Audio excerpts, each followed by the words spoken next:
how prepared is your organisation for the next wave of cyber threats in this AI era? In today's world, cyber criminals aren't just operating in the shadows, they're leveraging AI to work strategically and with precision to target lucrative industries like BFSI.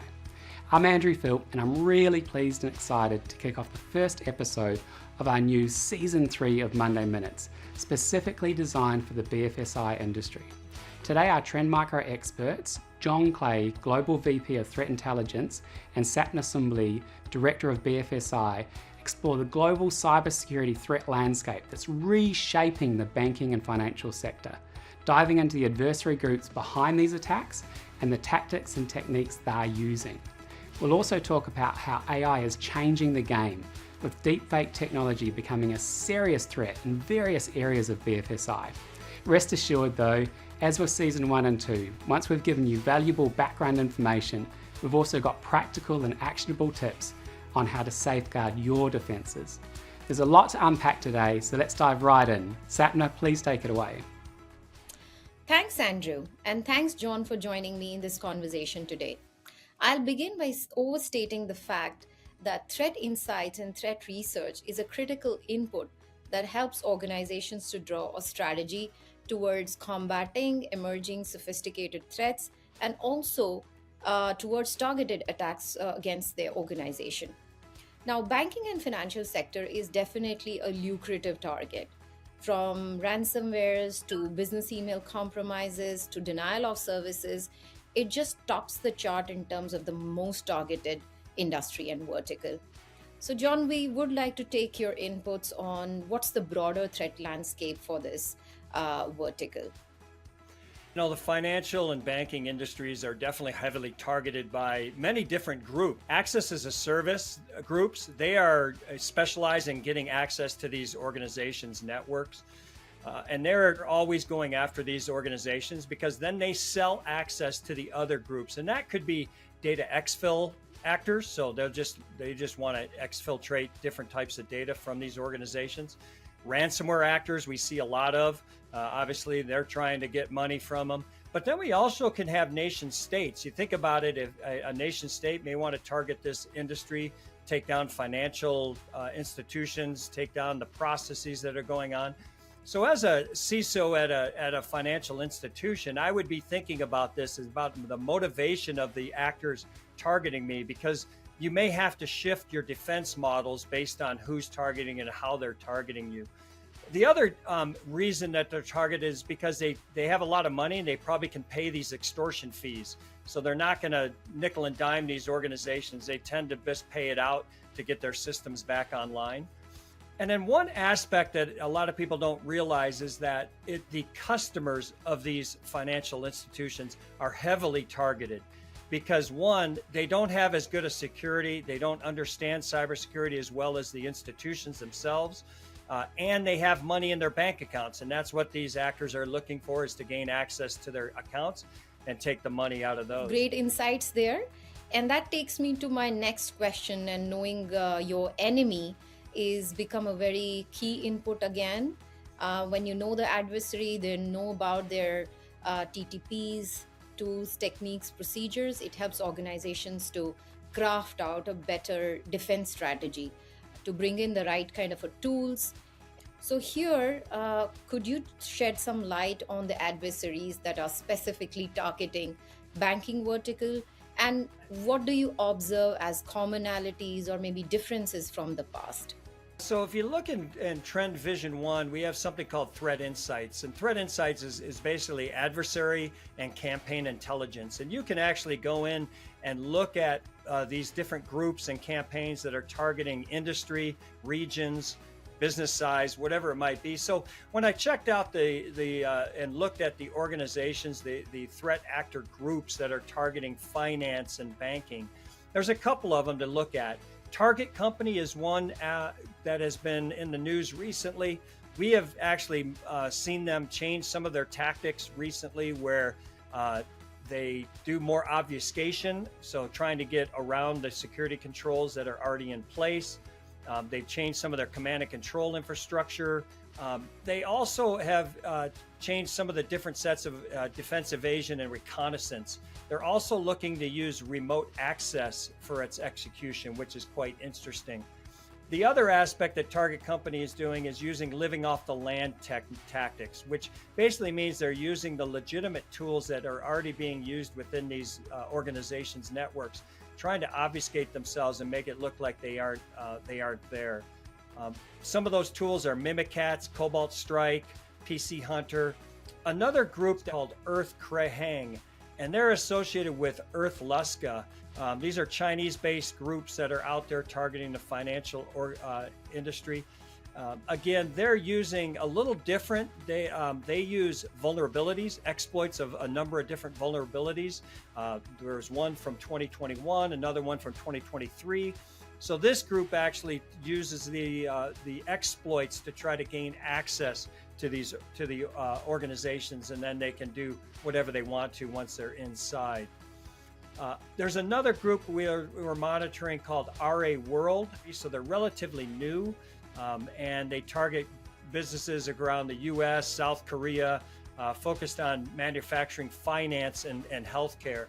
One thing, they're definitely dropping ransomware inside the organization. So instead of doing data exfil, they may be doing some ransomware. They also do living off the land. So they use tools like PowerShell and Command as part of their attack sequence. And then the last one is Water Goblin, which is AKA is Conti, the Conti group. Before they were taken down by the law enforcement, Conti was a big ransomware gang that had a number of affiliates that would target financial institutions and deploy ransomware, try to take down their business critical infrastructure so that their day-to-day operations would be impacted. That would incentivize the victim to try to pay more and pay quickly. But they also use double extortion techniques. All of these groups tend to do that, where they will actually exfiltrate data prior to dropping the ransomware.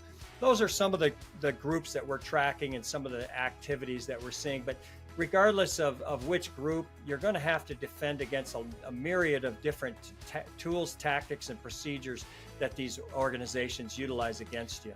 Definitely. Living off the land tools, exploiting the vulnerabilities, and using what customer sometimes classifies as alleged tools is become a common tactic here. Now let's go to a hot topic that's on AI and generative AI specifically. We know that generative AI cuts both sides, and we've seen it to be as like an attacker's new weapon. But at the same time, we do understand from cybersecurity can be a great shield for us as defenders. What do you see from the criminal GPT side? Is it really impacting the financial sector? Are there any well-known frauds that you already know from the research perspective that you would like to give your insights on? Yeah, certainly AI is making these attacks much more real. Generative AI can be used to create an email that's very realistic. It's very compelling. But one of the areas that we're really seeing the criminal element go after is the deepfake technology. So there's actually a number of applications that are being sold in the criminal undergrounds.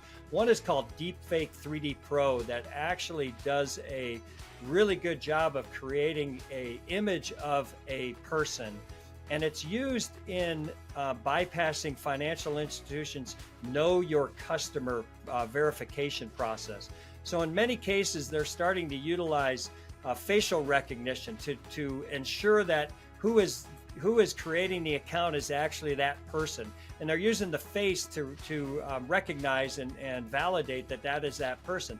Well, this Deepfake 3D Pro basically allows the user of it to create any image they want. You can take a picture of somebody. There's a lot of stolen data out there of people's credit cards and their facial information. And it creates a very realistic facial face of the person. And they can use that to defraud the banks out there and bypass that verification process. And these apps are crazy good, and they're actually offering them up. It's like $70 to $90 for the app. They'll even make sure that it works fully functioning. They have tech support. So certainly we're going to see AI, especially around deep fakes, causing concerns for the financial institutions out there. Definitely. The synthetic media, that is both audio and video, amalgamated with very targeted and sophisticated phishing emails that we've already seen creating a lot of buzz in this vertical. So let's come and sum it up with what are your top 3 recommendations for the banks specifically that they need to embrace new on top of what they're already doing? First and foremost, these financial institutions have to have an incident response plan in place. These actor groups are very good at what they do. So you want to make sure you have those processes in place, especially have a business continuity plan in place so that if your systems do go offline, because whether it's ransomware or a denial of service attack, whatever it might be, you have a backup capability to keep those systems up and running. Secondly, I would say, look at some of the new platform capabilities out there. Instead of the old cybersecurity model of best of breed, now the new cybersecurity platforms that work with attack surface risk management plus an XDR capability. These platforms are much more integrated. They have better visibility. They can actually assess your risk of your attack surface. They can discover your attack surface, assess it, and prioritize the risks associated with it, and then give you mitigating controls that you can put in place to lower your risk of all these happening. So those are 2 really key things. And then the third aspect for AI, certainly there's 2 aspects of it. There's the AI use by adversaries against you, but there's also your own use of AI inside your organization because your employees are probably asking to utilize it. Those 2 areas you also need to start looking and putting in place. And good news is there are tools in place to help deal with those, with all of those aspects. And then the last thing I wanted to highlight is, as we mentioned earlier about your customers, you need to be very rigorous about educating your customers to the fact that they're going to be targeted with these scams, these banking Trojans. You may even offer up a partnership with a cybersecurity vendor, whether it's a free tool or a fee-based tool, to your customers that they can install it, because a lot of those tools will be able to detect these things and block them for your customers. Absolutely, you summed it beautifully for us. Cyber resilience tied out to the business resilience, and cyber resilience is a broad term, but then it involves people, process, technology aspects, starting from more cyber drills, red teaming exercises happening more pragmatically, checking the incident response plans. On top of the technology plays a very, very crucial part. So rather than going for only the best of the breed, look at cybersecurity AI meshes, platforms that are integrating the cutting edge technology with the latest and greatest tool sets to give the best outcome. So with that, John, I thank you again for your time today. And back to you, Andrew. Wonderful. Thank you, Sapna and John.